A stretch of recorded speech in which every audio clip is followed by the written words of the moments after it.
Ako si Ana, 14 na taong gulang at ang panganay na anak sa aming pamilya. Kasama ko sa bahay ang kapatid kong si Luis, 10 taong gulang. Simple lang ang buhay namin dito sa probinsya. Ang aming mga magulang ay parehong masipag na nagtatrabaho sa bukid upang maitaguyod ang aming pag-aaral at pangangailangan sa araw-araw. Isang araw, habang abala ang lahat sa kanilang gawain, isang tawag mula sa bayan ang gumulantang sa amin. Agad kaming dinala ng aming ama sa ospital. Ang aming ina na palaging masiglang nag-aasikaso ng aming tahanan ay biglang bumagsak habang nasa palengke. Habang nasa ospital, kinakailangan niyang sumailalim sa ilang pagsusuri at doon namin nalaman na kailangan niyang manatili roon ng ilang linggo. Bumalik kami ni Luis sa bahay na may mabigat na kalooban. Nagsimula kaming mag-isip kung paano namin haharapin ang mga susunod na araw na wala si inay. Ang bahay na dati puno ng saya at tawanan ay tila na puno ng katahimikan. Sa murang edad namin ni Luis, hindi pa namin lubos na nauunawaan ang bigat ng responsibilidad na nakaatang sa amin. Kinabukasan, araw ng Sabado, gising na ako bago pa man sumikat ang araw. Nagdesisyon akong simulan ng mga gawaing bahay. Si Luis, kahit na tila walang alam sa mga gawaing bahay, ay nagpresenta ring tumulong. Kaya natin ito, ate, ang sabi niya habang hawak ang walis. Naramdaman ko ang tapang sa kanyang tinig kahit naramdam kong ako'y nag-aalala. Habang naglilinis kami ng bahay, napansin ko ang pagod at hirap sa mukha ni Luis. Hindi ko maiwasang maawa sa kanya, ngunit kailangan naming magtulungan. Luis, pwedeng ikaw na muna sa paghuhugas ng pinggan. Ako na sa pagluluto, ang sabi ko. Tumango siya at agad na pumunta sa kusina. Habang nagluluto ako, hindi maiwasang bumalik sa akin ang alaala ng aming ina. Paano niya nagagawang pagandahin ang kahit na anong simpleng putahe? Ang bawat sandali ng kanyang pag-aalaga ay tila nagmamarka sa bawat sulok ng aming tahanan. Ngayong siya ay nasa ospital, kami ni Luis ang dapat maging sandalan ng isa't isa. Pagkatapos ng araw na iyon, napansin ko ang pagbabagong nangyari sa amin ni Luis. Naging mas malapit kami sa isa't isa. Unti-unti naming natutunan ang mga gawain sa bahay. Ang dati tila normal na araw ay naging puno ng pagsubok. Ngunit sa kabila ng lahat ng ito, natutunan naming magtiwala sa isa't isa at maging matatag. Ngunit isang bagay ang hindi namin inaasahan. Isang gabi, habang kaming nag-uusap sa sala, may kumatok sa pinto. Tumayo si Luis upang buksan ito. Ang aming tiyuhin na bihira naming makita ay nakatayo sa harapan ng pintuan na may dalang balita na magpapabago sa lahat. Sa unang bahagi ng kwento, natutunan namin kung paano ang simpleng pagkakaiba sa ugali ng dalawang magkapatid na sina Ana at Ben ay nagdala ng tensyon sa kanilang tahanan. Si Ana ay masipag at may disiplina pagdating sa mga gawaing bahay, samantalang si Ben ay palaging nag-aatubili at tila walang pakialam. Ang kanilang mga magulang ay nagdesisyon na kailangan nilang matutong magtulungan upang mapanatili ang kaayusan sa kanilang tahanan. Isang umaga, nagising ako sa tunog ng alarm clock na tila ba isang kampana sa simbahan. Tumayo ako, nag-unat, at agad kong naramdaman ang malamig na simoy ng hangin na pumapasok sa bintana ng aming kwarto. Ana, bangon na, sabi ni Ben habang tinatapik ang balikat ko. Medyo nagulat ako dahil bihira siyang unang gumising. Agad kaming nagpunta sa kusina at sinimulan ang aming mga gawain. Si Ben ay nagboluntaryo na magwalis ng sahig habang ako naman ay nag-ayos ng mesa. Alam mo, Ana, napagtanto ko na hindi ko palaging pwedeng iasa sa iyo ang lahat. Hindi naman ito patas, di ba? Sabi ni Ben habang nakangiti. Salamat, Ben. Iyan ang gusto kong marinig, tugon ko habang tinatanggal ang mga kalat sa mesa. Ang simpleng pag-uusap na iyon ay isang tanda na nagsisimula na kaming magkaintindihan. Unti-unting bumababa ang pader sa pagitan namin na dulot ng aming pagkakaiba. Habang kami nagtutulungan, napansin ko ang pagigting ng koneksyon namin bilang magkapatid. Mas madalas na ngayon ang aming tawanan habang nag-uusap tungkol sa mga simpleng bagay, tungkol sa eskwela, mga kaibigan, at kung ano ang gagawin namin sa susunod na weekend. Nagkaroon kami ng pagkakataon na makilala ang isa't isa sa paraang hindi namin nagawa dati. Isang araw, habang nagwawalis si Ben sa bakuran, may napansin siyang isang maliit na kahon na tila itinago sa sulok ng aming hardin. "Ana, halika dito. Tingnan mo ito," tawag ni Ben habang itinuturo ang kahon. Lumapit ako at tinignan ang kahon na tila may mga lumang sulat at larawan sa loob. Habang binubuksan namin ito, napansin namin na ito pala ay mga alaala ng aming mga magulang noong sila'y bata pa. Nakita namin ang kanilang mga sulat sa isa't isa, mga larawan ng kanilang mga magulang, at iba pang mga bagay na tila may mahalagang kahulugan sa kanila. "Hindi ko alam na may ganito pala dito," sabi ko habang hawak ang isang lumang litrato. Ang pagkatuklas na iyon ay nagbigay sa amin ng bagong pananaw sa aming mga magulang, kung paano sila nagtagpo, paano sila nagmahalan, at paano nila sinuong ang buhay na magkasama. Nakaramdam kami ng inspirasyon mula sa kanilang kwento at nagdesisyon kaming gawing inspirasyon ang kanilang istorya upang mas mapabuti ang aming relasyon bilang magkapatid. Ngunit ang aming pagtuklas ay may kasamang tanong: bakit itinago ito ng aming mga magulang? Ano ang dahilan para ilihim ito? Nagpasya kaming itabi muna ang mga tanong na iyon, ngunit nasa likod ng aming isip ay naglalagablab ang pag-usisa. Lumipas ang mga araw, patuloy kaming nagkakaroon ng mas maayos na samahan. Ang aming mga magulang ay napansin din ang pagbabago. "Ana, Ben, ang saya naming makita na nagkakasundo kayo ngayon," sabi ng aming ina isang gabi habang kami kumakain ng hapunan. Ngunit sa kabila ng pagkakaisa namin, ang tanong tungkol sa kahon ay patuloy na gumugulo sa amin.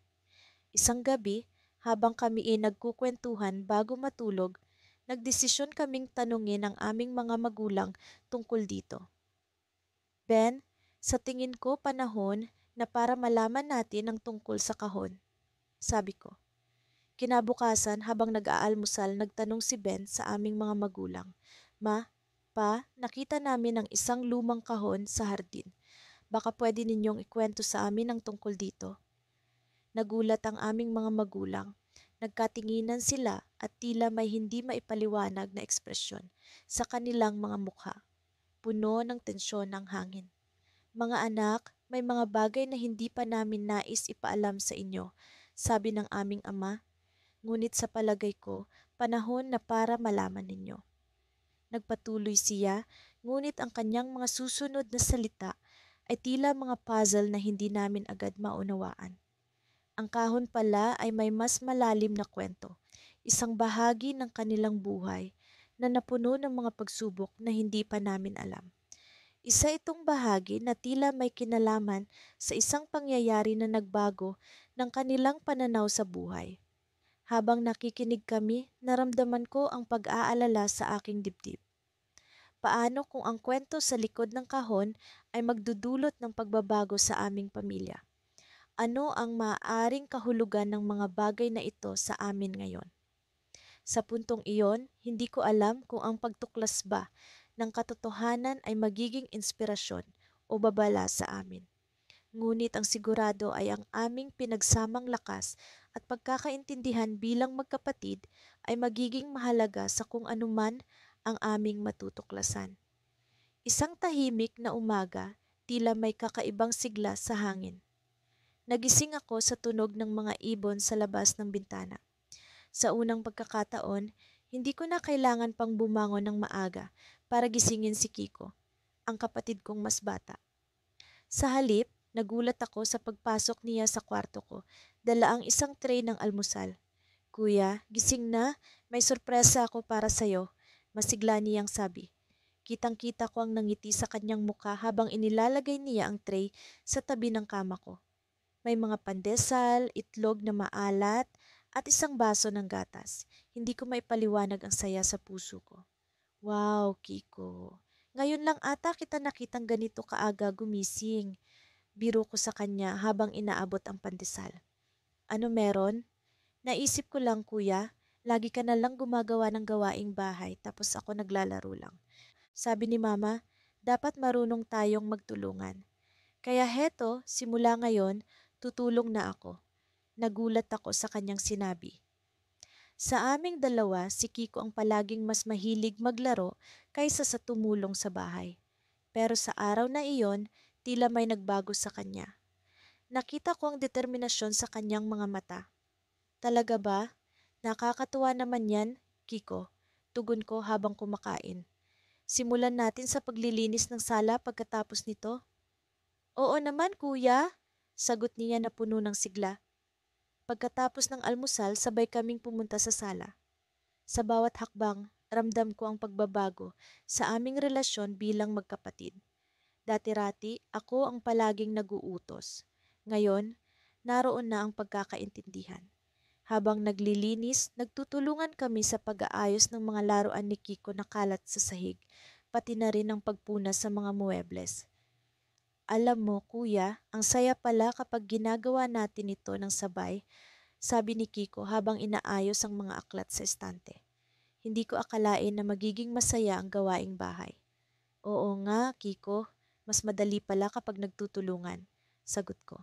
Naging mabilis ang aming trabaho at matapos ang ilang oras, malinis na ang buong sala. Naramdaman namin ang saya ng pagkakaroon ng maayos na bahay. Napansin ko ang kasiyahan sa mukha ni Kiko na para bang isang bagong mundo ang natuklasan niya. Ngunit hindi pa natatapos ang araw.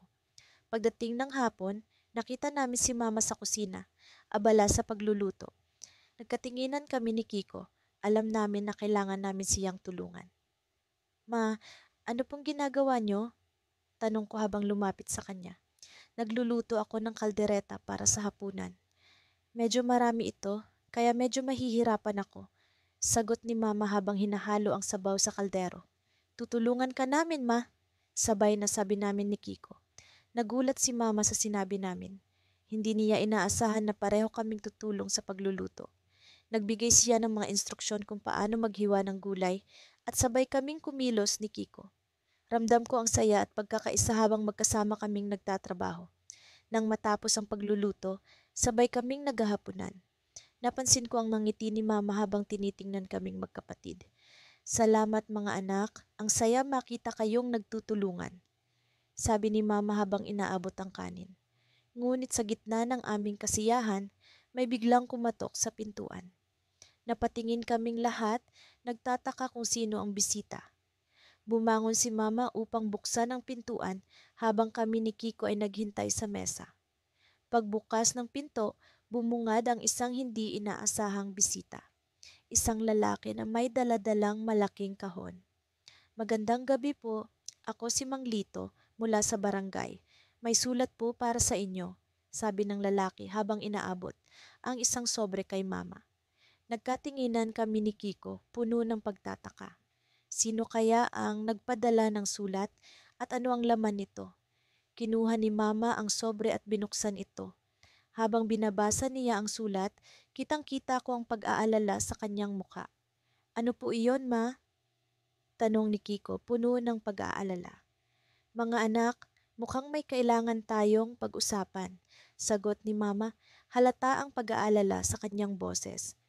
Habang nag-uusap kami, ramdam ko ang kaba sa aking dibdib. Sa likod ng lahat ng kasiyahan at pagtutulungan namin, may bagay pala kaming dapat harapin. Ano kaya ang laman ng sulat na iyon? Sa sandaling iyon, napagtanto ko na ang aming pakikipagtulungan bilang magkapatid ay magiging mas mahalaga sa mga susunod na araw. Hindi ko maiwasan ang mag-isip ng mga posibilidad. Sa likod ng bawat pangyayari, may misteryo palang nakatago.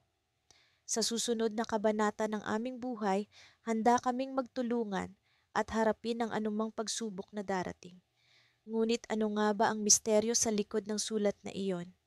Isang araw, habang naglalaro kami ng aking kapatid na si Lila sa likod ng bahay, Napansin kong tila may bumabagabag sa kanya. Madalas siyang nakangiti habang naglalaro ng bola, ngunit ngayon ay parang nawawala ang kanyang sigla. Hindi ko mapigilan ang aking sarili na tanungin siya tungkol dito. Lila, may problema ba? Tanong ko habang pinupulot ang bola na nahulog sa damuhan. Kuya, iniisip ko lang kung paano natin mas mapapabilis ang mga gawain sa bahay. Sagot niya, sabay upo sa tabi ng puno ng mangga. Parang ang dami-dami kasi, tapos minsan hindi ko na natatapos ang homework ko. Napaisip ako, totoo, marami-rami din ang gawain sa bahay lalo na't pareho kaming nag-aaral. Pero sa kabila ng lahat, alam kong masaya si mama at papa dahil natututo kaming magtulungan. Gayunpaman, gusto ko ring makatulong kay Lila para hindi siya nahihirapan. Alam mo Lila, pwede siguro nating gawing mas masaya ang mga gawain, suhestiyon ko. Pwede tayong magpatugtog ng music habang naglilinis o kaya gawing parang laro ang pag-aayos ng mga gamit. Nakita kong nagliwanag ang kanyang mga mata. Oo nga, pwede tayong mag-imbento ng point system. Kunwari, kapag natapos ko agad ang paglalaba, makakakuha ako ng puntos. Tapos kapag maayos ang pagwawalis mo, makakakuha ka rin ng puntos. Agad kaming nagplano kung paano namin gagawin ang bagong sistema. Nagsimula kami sa simpleng gawaing bahay, gaya ng pag-aayos ng mga laruan sa sala.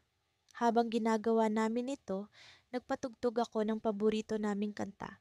At sa bawat pag-aayos ng laruan, nag-uusap kami tungkol sa mga bagay na gusto naming gawin kapag nakakuha kami ng sapat na puntos.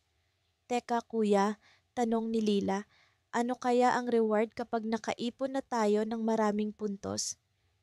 Napangiti ako. Siguro, pwede tayong mag-request kay mama at papa na pumunta sa amusement park. Kumikinang ang mga mata ni Laila sa excitement. Oo, matagal ko nang gustong pumunta doon. Sa bawat araw na lumipas, mas naging masaya ang aming mga gawain. Naging mas madali na rin para sa amin ang pag-aayos ng bahay dahil sa aming bagong sistema. Pakiramdam ko, mas lumalapit kami sa isa't isa. Natutunan naming hindi lang ang pagiging responsable sa mga gawain, kundi pati na rin ang pagtulong sa isa't isa. Isang hapon, habang nagluluto si mama ng hapunan, lumapit siya sa amin. Napansin ko, parang ang bilis niyong matapos ngayon sa mga gawain. Anong sikreto niyo? Tanong niya habang hinahalo ang sabaw.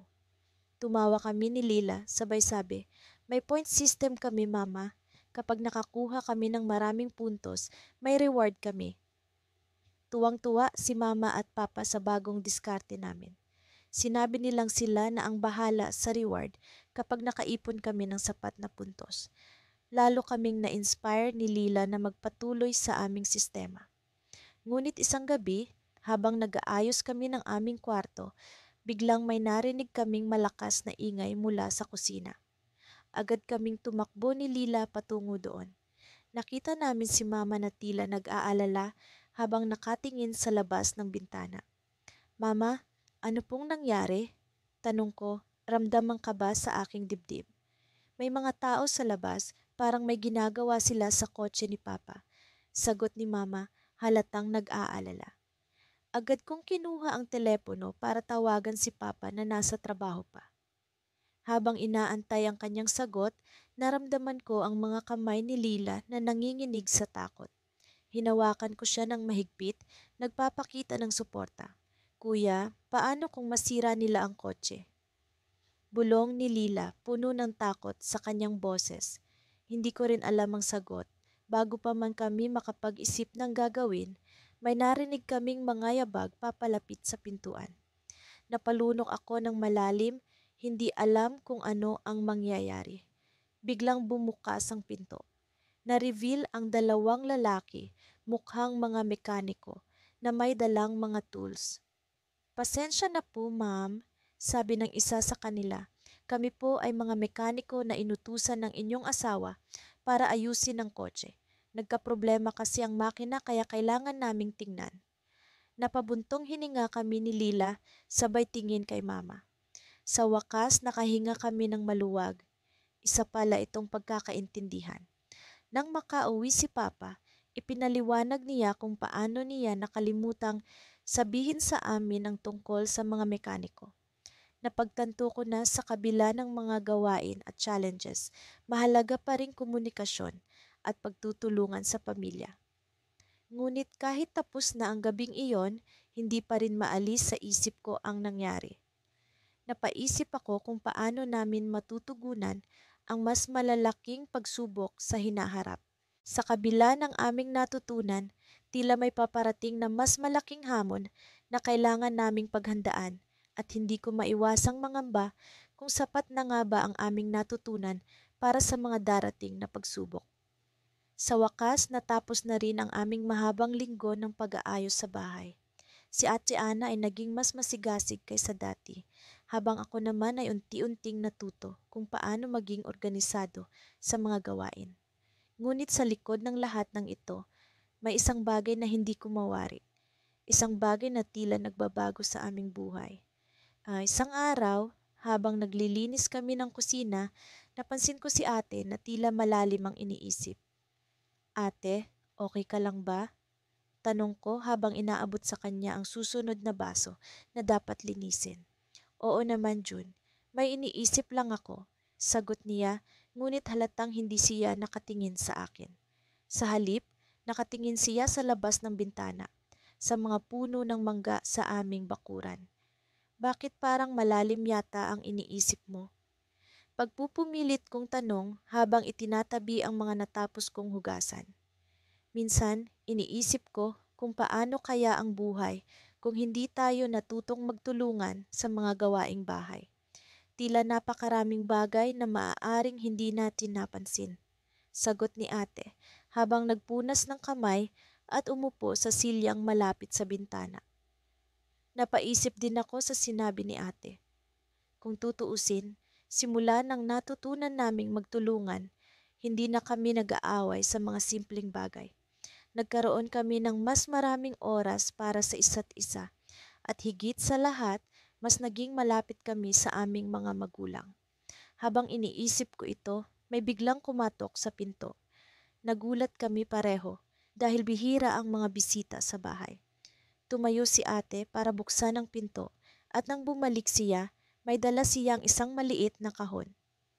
June, tingnan mo ito, sabi ni ate habang ibinaba ang kahon sa mesa. May nagpadala sa atin ng liham. Agad akong lumapit sa mesa para tingnan ang kahon. Sa ibabaw nito ay may nakasulat na pangalan namin, ngunit walang nakalagay kung sino ang nagpadala. Binuksan ni ate ang kahon at sa loob nito ay may isang liham. Kinuha niya ito at binasa ng malakas. Para sa magkapatid na Ana at June, nais naming iparating ang aming pasasalamat sa inyong pagtutulungan. Dahil sa inyong halimbawa, marami ang natutong magkaisa at magtulungan sa kanilang mga tahanan. Ang munting kahon na ito ay naglalaman ng mga alaala ng mga pamilyang natulungan ninyo at ang bawat isa ay nagpapakita ng pag-asa at pagmamahal. Pareho kaming natulala ni ate. Sino kaya ang nagpadala nito?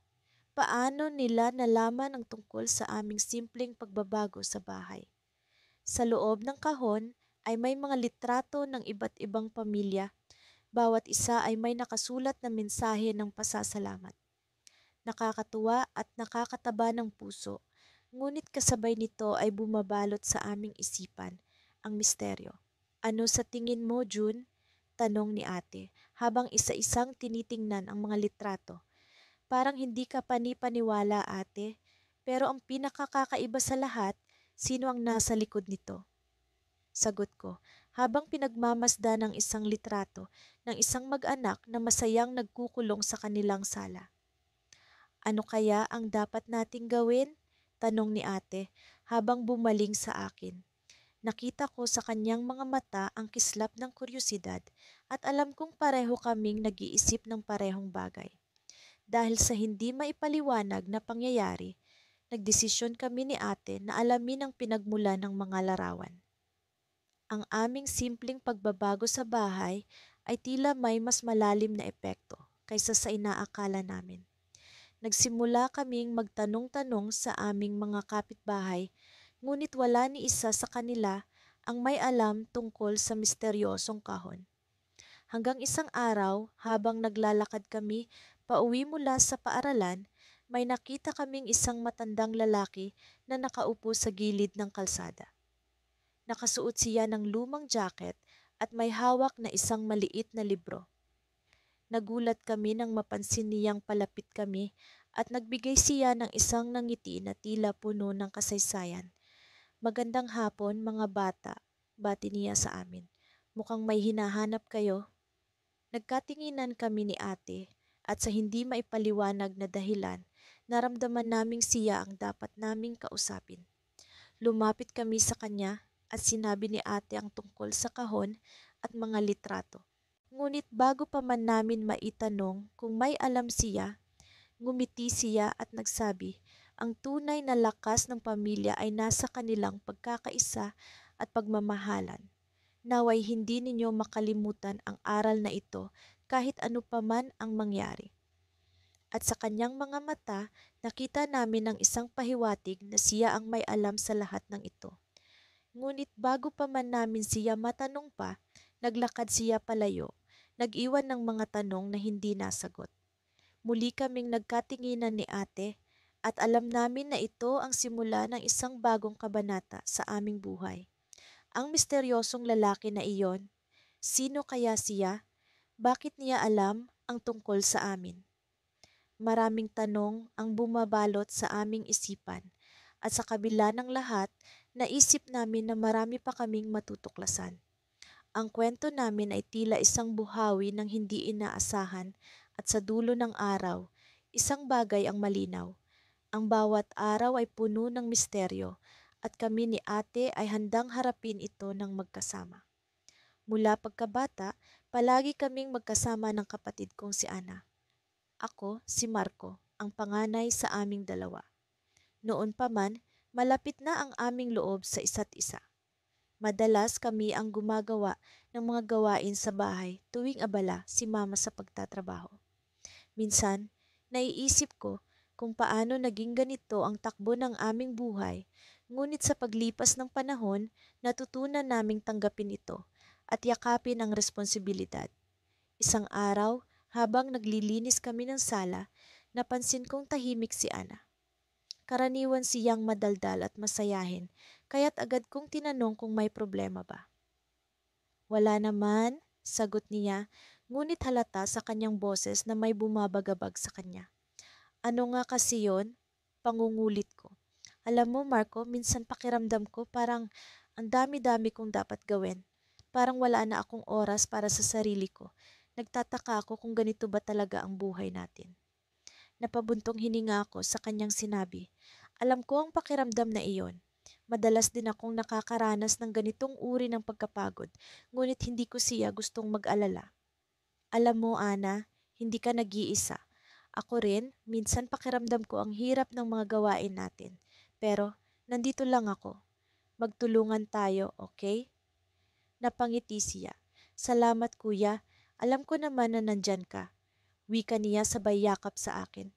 Nagpatuloy kami sa aming gawain, ngunit sa likod ng aking isipan, iniisip ko pa rin ang naramdaman ni Ana.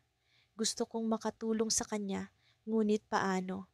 Hanggang sa naisip kong baka may paraan upang mas mapadali ang mga gawain sa bahay. Kinagabihan, nag-isip ako ng plano. Habang hindi pa natutulog si Ana, kinausap ko siya. "Ana, may naisip akong solusyon sa problema natin.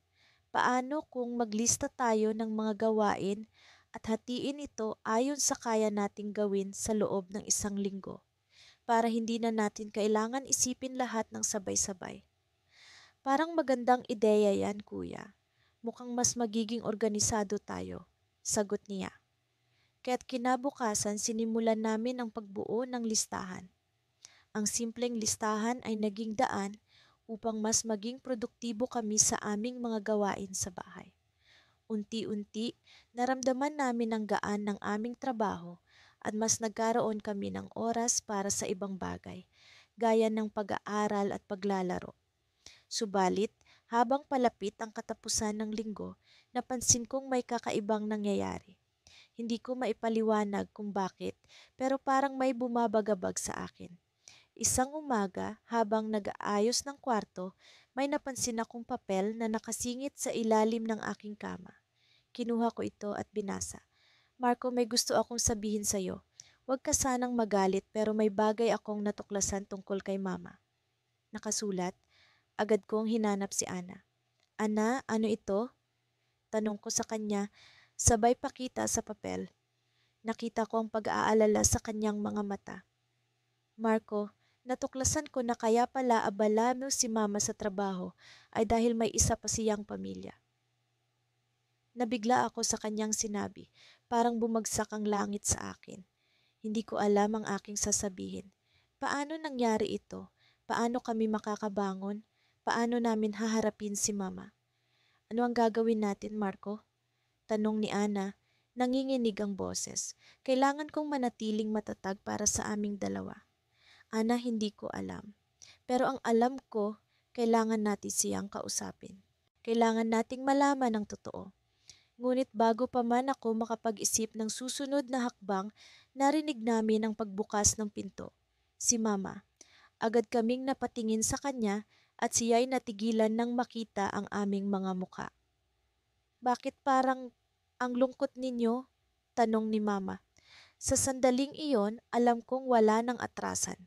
Kailangan naming malaman ang katotohanan. Ngunit paano namin sisimulan ang pag-uusap na ito? Paano namin haharapin ang masalimuot na sitwasyon? Ang kwento namin ni Ana ay tila isang kwento ng pagkamulat sa mas malalim na realidad ng buhay. Sa kabila ng aming mga gawain sa bahay at ang pagsisikap na maging mas mabuting magkapatid, sumulpot ang isang masalimuot na isyu na hindi namin inaasahan. Habang nakatingin sa mata ni Mama, naramdaman kong ito na ang oras.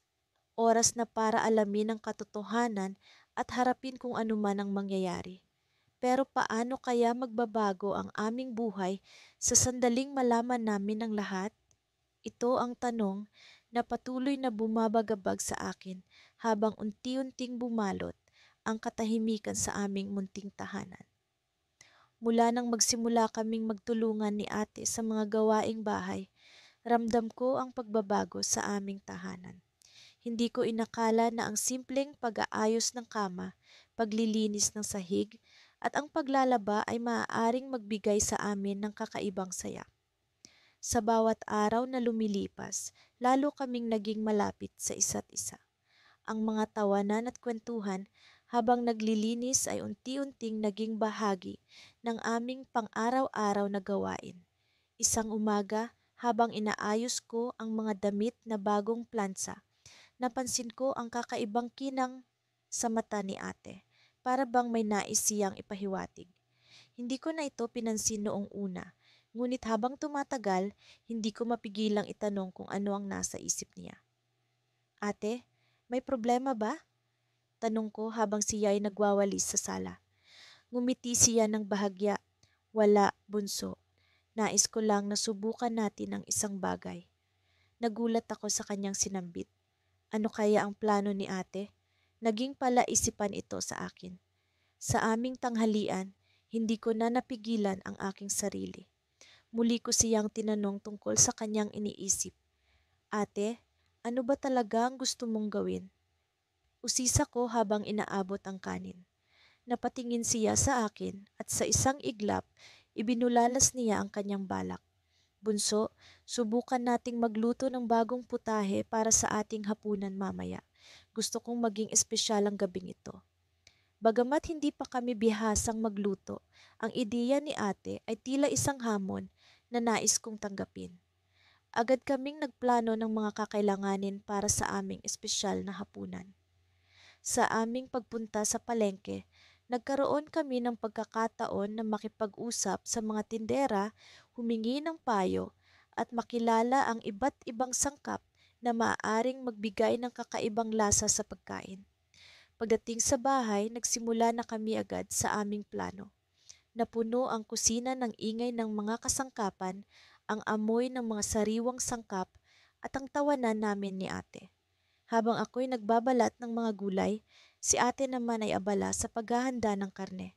Sa gitna ng aming abala, napansin ko ang isang maliit na papel na nakasiksik sa ilalim ng kaldero. Ate, ano ito? Tanong ko habang inaabot sa kanya ang papel. Kinuha niya ito at binasa. Sa isang iglap, nag-iba ang ekspresyon ng mukha niya. Para bang may nabasa siyang hindi inaasahan. Bunso, parang ito ang listahan ng mga sangkap na ginagamit ni nanay sa mga espesyal na putahe niya dati. Nagulat ako sa narinig.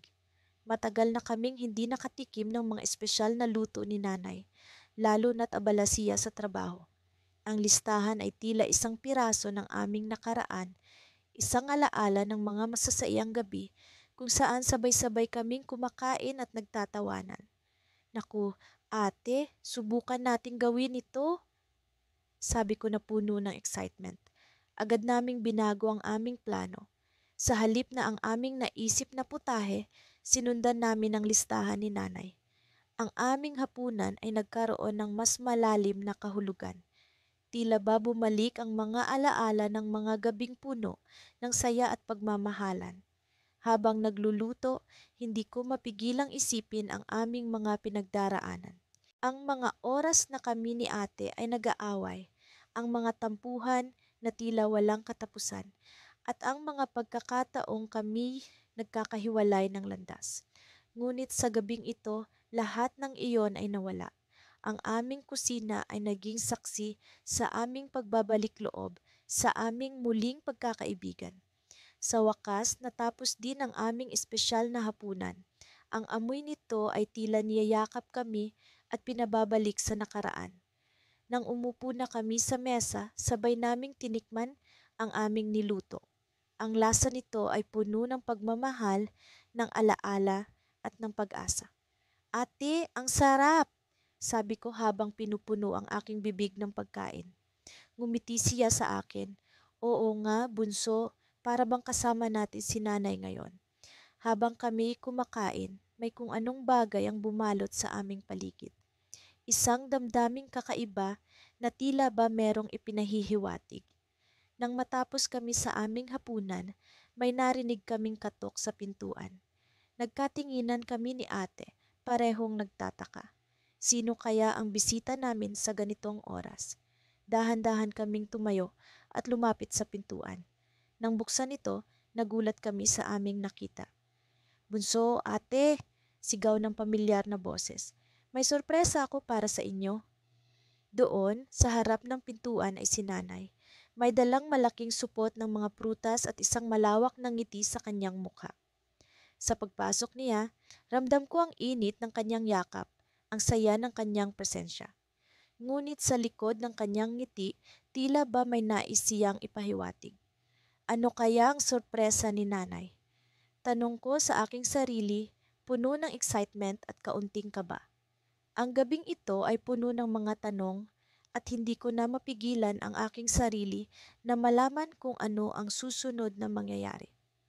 Sa araw na iyon, hindi ko maalis sa isip ko ang nangyari kahapon. Ang simpleng pagbagsak ng baso na kinalat ni Lira sa sahig ay tila naging simbolo ng mas malalim na suliranin sa pagitan naming magkapatid. Sa kabila ng aming pagkakaiba, alam kong mahalaga ang pagtutulungan, lalo na sa mga gawaing bahay. Ngunit sa mga nakaraang linggo, parang nagkakaroon kami ng hindi pagkakaintindihan na hindi ko maipaliwanag. Habang nag-aalmusal kami, napansin kong tahimik si Lira. Iba ang kanyang tingin, parang may iniisip na malalim. Nais kong tanungin siya, ngunit hindi ko alam kung paano sisimulan. Sa halip, nagpatuloy ako sa aking kinagawian.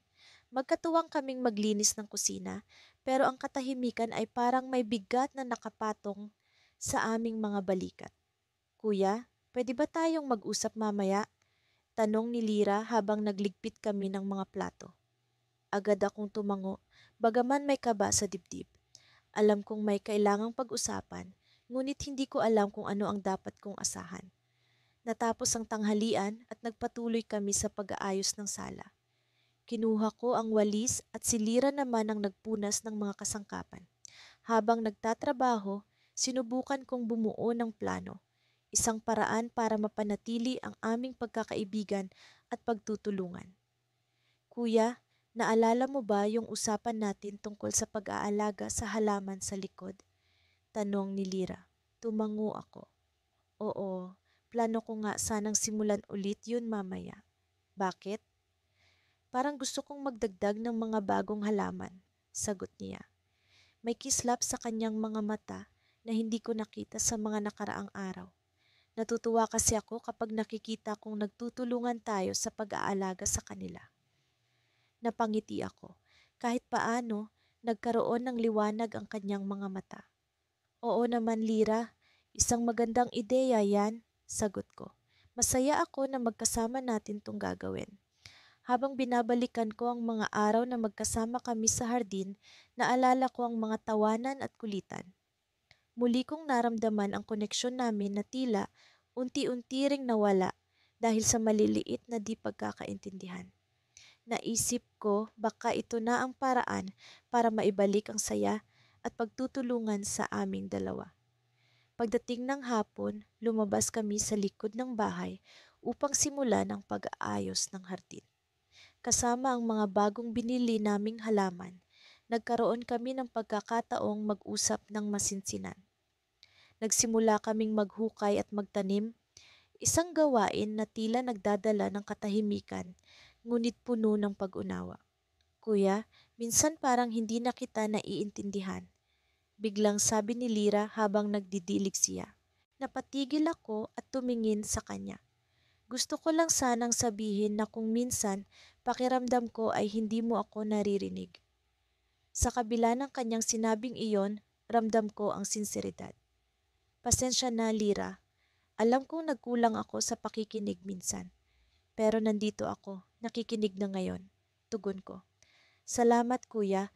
Alam mo, minsan ang simpleng pagtulong mo sa akin sa gawaing bahay ay ang kailangan ko para maramdaman kong hindi ako nag-iisa. Sagot niya. Muli, naramdaman ko ang init ng aming pagkakaibigan. Siguro, hindi ito tungkol sa kung paano namin ginagampanan ang mga gawain kundi kung paano namin binibigyan ng halaga ang isa't isa habang ginagawa ito. Nagpatuloy kami sa pagtatanim hanggang sa dumilim. At sa ilalim ng mga bituin, naramdaman ko ang saya sa puso ko. Alam kong hindi magiging perpekto ang lahat, ngunit ang mahalaga ay ang pagtutulungan at pag-unawa. Kuya, salamat sa lahat, sabi ni Lira habang nag-aayos kami ng mga gamit. Kahit may mga hindi pagkakaintindihan, alam kong nandyan ka. Nginitian ko siya. Lira, nandito lang ako. Sa bawat gawain, sa bawat pag-uusap, sa bawat araw. Ngunit sa kabila ng mga nangiti at saya, may isang tanong na lumutang sa aking isipan. Ano ang dahilan ng biglaang pagbabago ni Lira? Ano ang nasa likod ng kanyang mga iniisip at nararamdaman? Nais kong malaman, ngunit ang oras ay tila hindi sapat. Sa pagpasok namin sa bahay, bigla akong nakaramdam ng kakaibang kaba. Para bang may paparating na hindi inaasahan, isang bagay na maaaring magbago sa aming sitwasyon. Sa kabila ng mga ngiti, alam kong hindi patapos ang aming kwento. At sa likod ng bawat hakbang, isang tanong ang bumabalot sa aking isipan. Ano kaya ang susunod na mangyayari? Sa wakas, dumating ang araw na pinakahihintay namin ni Ate Lila. Matapos ang ilang linggo ng pagtutulungan sa aming mga gawain sa bahay, naramdaman ko ang saya mo at kasiyahan sa aming relasyon bilang magkapatid. Ang kusina ay naging saksi sa aming mga pagtatalo, tawanan at pagkakasundo.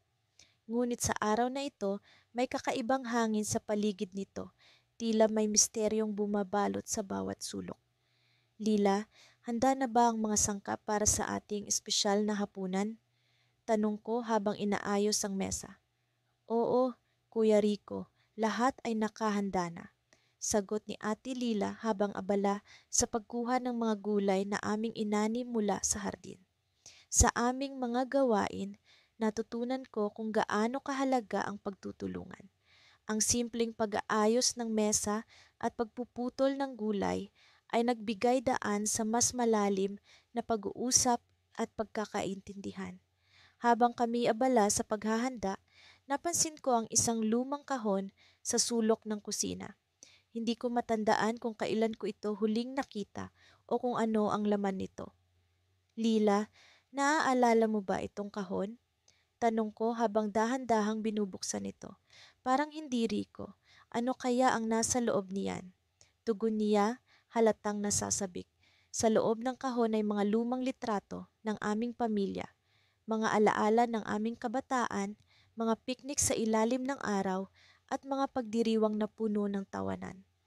Grabe, hindi ko na matandaan ang mga larawang ito, sabi ni Ate Lila habang tinitingnan ang isang litrato kung saan kami ay naglalaro sa tabi ng dagat. Tingnan mo, ang saya-saya natin noon. Habang binabalikan namin ang nakaraan, parang bumalik ang lahat ng alaala. Naalala ko kung paano kami mag-away ni Ate Lila sa maliliit na bagay.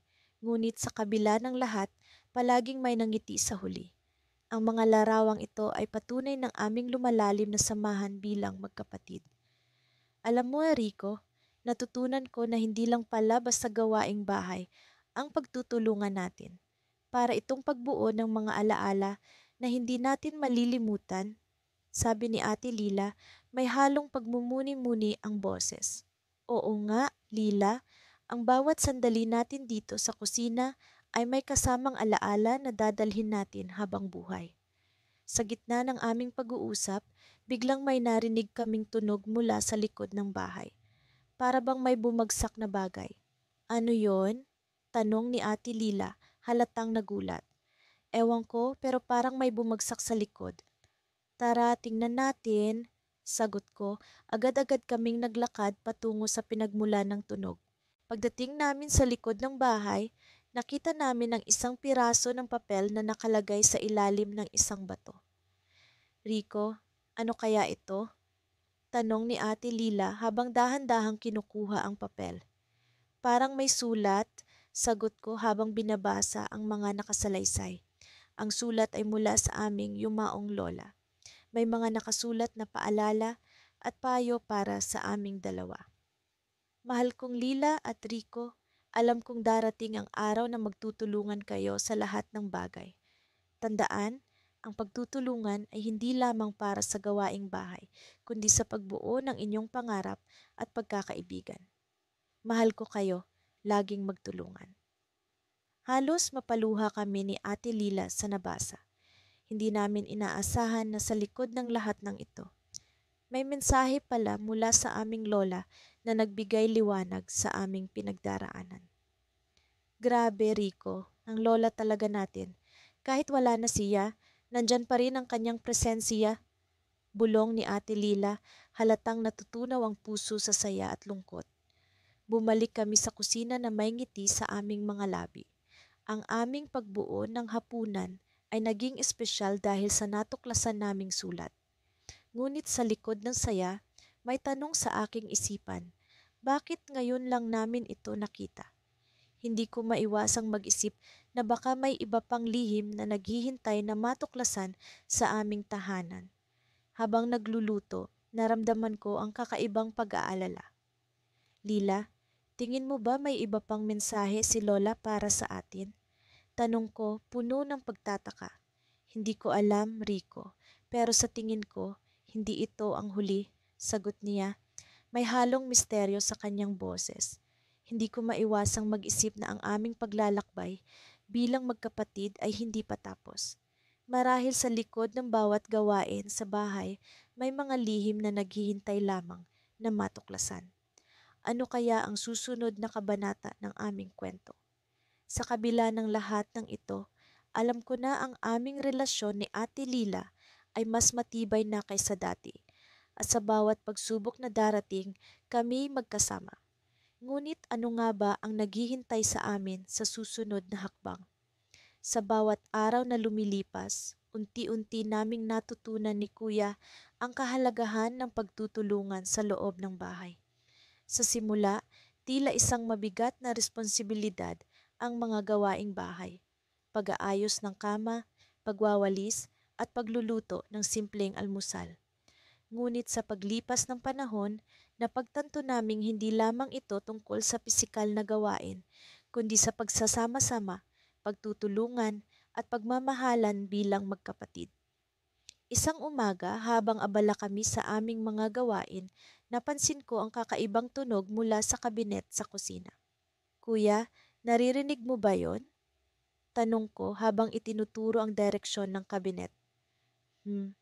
Parang may kumakaluskus nga, sagot ni kuya habang lumapit sa akin. Pareho kaming naglakad papunta sa kabinet.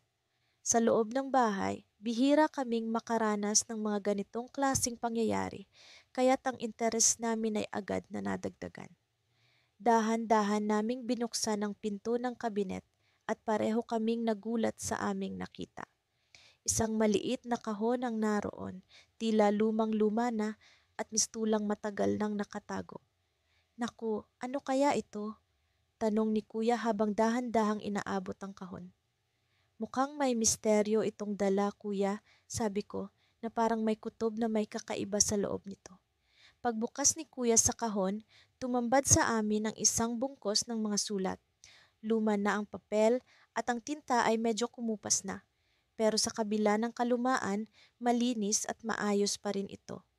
Sa likod ng bawat sulat ay may mga larawan ng iba't ibang pamilya, iba't ibang tahanan at mga ngiti ng kasiyahan. Binasa namin ang unang sulat. Agad naming napagtanto na ang mga ito ay mula sa aming mga ninuno. Mga kwento ng kanilang buhay, mga pagsubok na kanilang hinarap, at mga tagumpay na kanilang nakamit sa kabila ng kahirapan. Halos hindi kami makapaniwala na ang mga ito ay narito lamang sa loob ng kabinet. Hindi namin alam na may ganitong yaman pala sa aming tahanan. Habang binabasa namin isa-isa ang mga sulat, natutunan namin kung paano ang aming mga ninuno ay nagtulungan din, katulad ng ginagawa namin ngayon. Ang kanilang mga kwento ng pagtutulungan sa pag-aani ng palay, pag-aalaga sa mga kapatid, at pagkakaisa sa panahon ng kagipitan ay nagsilbing inspirasyon sa amin. Ramdam ko ang pagmamalaki sa aming mga ninuno at ang kanilang mga hakbang ay tila naging gabay para sa amin sa aming sariling paglalakbay. Ngunit sa huling bahagi ng kahon, may isang sulat na nakatali ng pulang laso, tila espesyal ito kaysa sa iba. Ang sulat ay may kasamang larawan ng isang batang babae na may hawak na pusa, na may ngiti sa kanyang mukha. Agad naming nakilala ang bata, si Lola Maria, ang aming lola na madalas magkwento ng kanyang kabataan. Habang binabasa namin ang sulat, napansin namin na may mga bahagi na tila pahina ng isang diary. Dito, naikwento ni Lola Maria ang isang lihim na hindi niya kailanman na ibahagi sa amin. Sa kanyang kabataan, siya pala ay nakaranas ng matinding pagsubok. Nagkaroon siya ng pagkakataon na tumulong sa isang batang nangangailangan, isang batang nawawala at nag-iisa sa gitna ng lungsod. Sa bawat salita ni Lola Maria, ramdam namin ang kanyang takot at tapang. Naging malapit siya sa batang ito at sa kabila ng panganib at mga hamon, nagawa niyang maibalik ang bata sa kanyang pamilya. Ngunit ang twist sa kwento ay ito. Ang batang tinulungan niya ay may daladalang bagay na naging simbolo ng kanilang pagkakaibigan. Isang pulang laso na kapareho ng laso sa sulat. Hinahanap namin sa sulat ang pangalan ng bata, ngunit natapos ang sulat na parang may kulang. Hindi niya natukoy kung sino ang batang iyon at bigla kaming napaisip. Sino kaya ang batang iyon? Ano kaya ang naging ugnayan nila sa aming pamilya? At bakit tila may misteryo pa rin sa lahat ng ito? Habang nag-iisip kami, biglang kumaluskus muli ang kabinet. Pareho kaming natigil sa aming pag-iisip, parang may mga tanong na hindi pa nasasagot. Sa kabila ng mga nakalap naming impormasyon at inspirasyon, naroon pa rin ang misteryo na tila nag-aanyaya sa amin na ipagpatuloy ang pag-unawa sa mga nakatagong lihim ng aming nakaraan. Ang pagtuklas na ito ang nagdala sa amin sa isang bagong kabanata ng aming buhay, Isang hamon na nag-uudyok sa amin na patuloy na magtulungan, hindi lamang sa mga gawaing bahay, kundi sa pag-unawa sa aming kasaysayan at sa mga kwento ng aming pamilya. Sa dulo ng kwento, habang tinitingnan namin ang larawan ni Lola Maria na may pulang laso, napaisip kami, ano kaya ang susunod na hakbang? Hindi ko inakala na ang simpleng gawain bahay ay magiging daan para sa mas malalim na pagkakaintindihan naming magkapatid. Ako si Miko, 11 taong gulang, at ang aking kapatid na si Lian ay 9 na taong gulang pa lamang. Sa mga nakaraang linggo, unti-unti naming natutunan ang halaga ng pagtutulungan habang naglilinis ng bahay, nagluluto at nag-aalaga sa aming aso na si Max. Nagsimula ang lahat sa isang Sabado ng umaga. Tulad ng nakagawian, maaga akong nagising para magwalis sa sala. Nakagawian ko na ito dahil masarap sa pakiramdam ang malinis na paligid. Si Lian naman ay abala sa pag-aayos ng kanyang kwarto. Noon ay pareho kaming may kanya-kanyang gawain at bihira kaming mag-usap habang abala sa aming mga ginagawa. Ngunit sa araw na iyon, may kakaibang nangyari. Habang nagwawalis ako, napansin kong may mga basag na piraso ng baso sa sahig. Agad kong tinawag si Lian para tulungan akong maglinis. Lian, halika rito. May basag na baso sa sahig, baka matapakan mo, sabi ko sa kanya. Dali-dali siyang pumunta sa sala, bitbit ang dustpan at walis. Sa aming pagtutulungan, mabilis naming nalinis ang kalat. Napansin ko ang kanyang mangiti habang nagwawalis. Salamat kuya, sabi niya, at doon ko naramdaman ang kakaibang saya sa simpleng gawain. Mula noon, nagsimula kaming magtulungan sa iba pang gawain sa bahay. Kapag oras ng paglalaba, si Lian ang tagabukas ng washing machine habang ako naman ang naglalagay ng mga damit. Sa pagluluto, ako ang nag-iihaw ng manok habang siya naman ang naghuhugas ng mga gulay. Sa bawat gawain, nagagawa naming mag-usap at magtawanan at unti-unti kaming nagiging mas malapit sa isa't isa. Isang araw habang nagluluto kami ng tanghalian, napansin ko na tahimik si Lian. Lian, okay ka lang ba? Tanong ko sa kanya. Hindi agad siya sumagot. Sa halip nagpatuloy siya sa kanyang ginagawa. Nakaramdam ako ng kaba pero hindi ko na muna siya pinilit na magsalita. Nagpatuloy kami sa pagluluto ng tahimik. Pagkatapos ng tanghalian, umupo kami sa sofa at nanood ng paborito naming palabas. Ngunit si Lian ay mukhang balisa pa rin. Kuya, may gusto akong sabihin sa'yo. Biglang sabi ni Lian habang ini-off ang TV. Ano yon, Lian? Tanong ko, inaasahan ng kanyang sasabihin. Alam mo ba kuya na minsan ay naiinggit ako sa'yo? Wika ni Lian habang nakayuko. Nagulat ako sa kanyang sinabi. Bakit ka naman maiinggit sa akin? Tanong ko nagtataka. Kasi ikaw ang laging pinupuri ni mama. Parang hindi niya nakikita ang mga ginagawa ko. Sagot niya, bahagyang nangingilid ang luha sa kanyang mga mata. Sinubukan kong intindihin ang kanyang nararamdaman. Lian, hindi ko alam na ganito ang pakiramdam mo. Pero lagi kong pinagmamalaki ang husay mo sa gawaing bahay. Alam mo ba, mas magaling ka sa akin sa paghuhugas ng pinggan. Biro ko, ngunit seryoso rin. Nagkibit balikat siya, ngunit nakita ko ang munting ngiti sa kanyang labi. Sige, simula ngayon, ipapakita natin kay mama ang teamwork natin para makita niya kung gaano kakasipag at kagaling, sabi ko, sabay high five sa kanya. Natuwa siya sa aking sinabi at tila nawala ang kanyang pag-aalala. Dumating ang gabi at habang nag-aayos kami ng hapunan, dumating si mama mula sa trabaho. Wow, ang bango naman ng niluluto niyo, sabi ni mama habang hinahangaan ang aming ginagawa. Mama, tulungan mo kami ni Lian sa paghahain, sabi ko at agad na sumali si mama sa amin. Nagsimula kaming mag-asikaso ng mesa at habang ginagawa namin ito, napansin ni mama ang kasipagan ni Lian. Ang sipag mo naman, Lian, ang galing-galing mo talagang mag-ayos, papuri ni mama. Kitang-kita ko ang saya sa mukha ni Lian. Sa wakas, narinig na niya ang papuri na matagal na niyang inaasam. Habang kumakain, nagkaroon kami ng masaya at masiglang kwentuhan. Binanggit ni Mama kung gaano siya ka-proud sa aming dalawa sa pagtutulungan namin. Ngunit sa gitna ng aming kasiyahan, may naalala akong bagay na nakakagulo sa akin mula sa umaga. Mama, may nakita akong basag na baso kanina sa sala, sabi ko na ikinagulat ng lahat. Dapat matignan natin yan, baka may makalimutang i-check. Sagot ni Mama na agad namang kumilos. Kami naman ni Lian ay nagmamadaling sumunod. Habang naglilinis, naramdaman kong may kakaibang nangyari. Sa ilalim ng sofa may nakita akong maliliit na piraso ng papel. Kinuha ko ito at binasa. Ang mga piraso ng papel ay tila bahagi ng isang liham. Napatingin kami ni Lian sa isa't isa habang si Mama naman ay nagtataka sa aming nakita. Ano kaya ito? Tanong ni Lian, puno ng pag-aalangan. Sa sandaling iyon, naramdaman ko ang kakaibang kaba sa aking dibdib.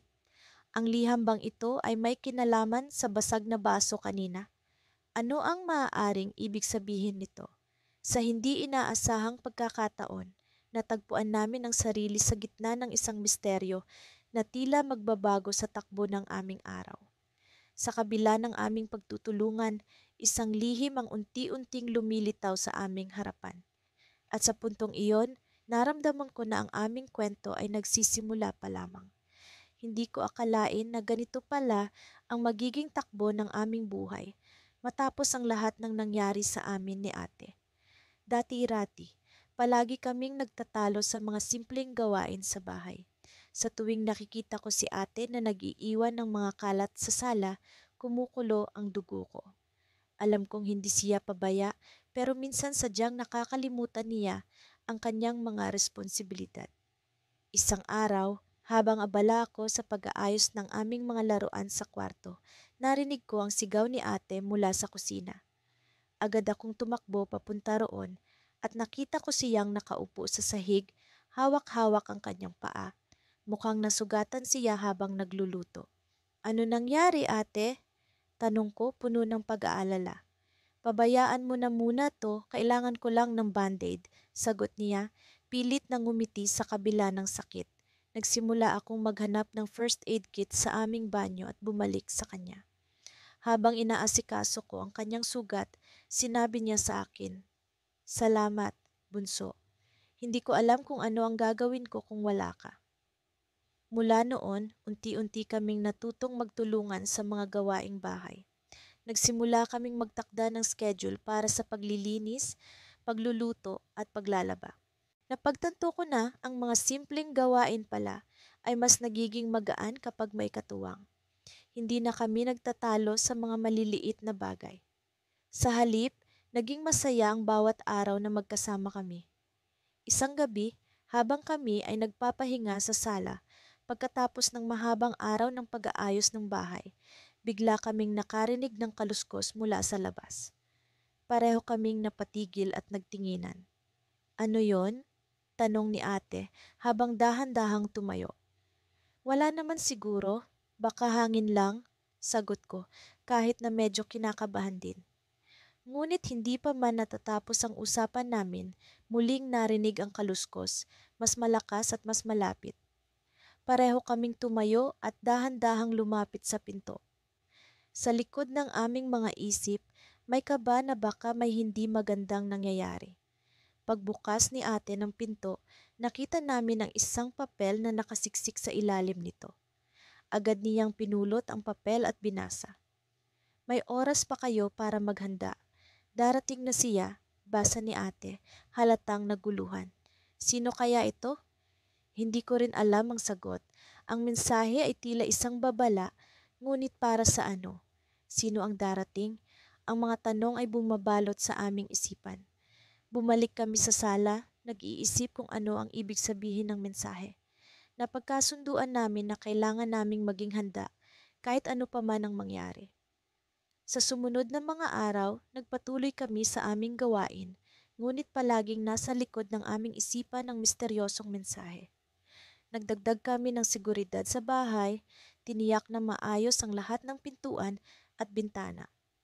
Kahit na hindi namin alam kung ano ang darating, hindi namin hinayaan na hadlangan nito ang aming pang-araw-araw na buhay. Isang umaga, habang nag-aalmusal kami, muling may kumatok sa pinto. Pareho kaming napatingin sa isa't isa, parehong may bahagyang takot.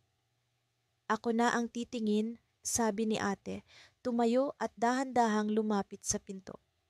Pagbukas niya, bumungad sa amin ang isang lalaking nakangiti, may hawak na maleta. Magandang umaga, ako si Tito Ramon, kapatid ng inyong daddy. Nagulat ba kayo sa sulat ko? Tanong niya, halatang masaya. Hindi namin alam kung ano ang sasabihin. Wala kaming alam tungkol sa kanya, hindi man lang nabanggit ni daddy ang tungkol sa pagkakaroon ng kapatid. Ngunit mukhang siya ang tinutukoy sa misteryosong mensahe. Ang aming mundo ay tila umikot sa isang iglap, puno ng mga tanong at bagong pag-asa. Habang iniimbitahan namin si Tito Ramon na pumasok, naramdaman ko ang pag-ikot ng kapalaran. Ano kaya ang dala ng bagong kabanata sa aming pamilya? Sa kabila ng kagalakan sa muling pagkikita, ramdam ko ang isang kakaibang pakiramdam. Parang may bagay na hindi namin alam. Isang lihim na maaaring magbago sa lahat. Habang si ate ay abala sa pakikipagkwentuhan kay Tito Ramon, ako naman ay nakatayo sa gilid, iniisip kung ano ang susunod na mangyayari. Sa kabila ng mga ngiti at tawanan, may bahagi ng aking puso na nagtatanong, ano pa kaya ang hindi namin alam?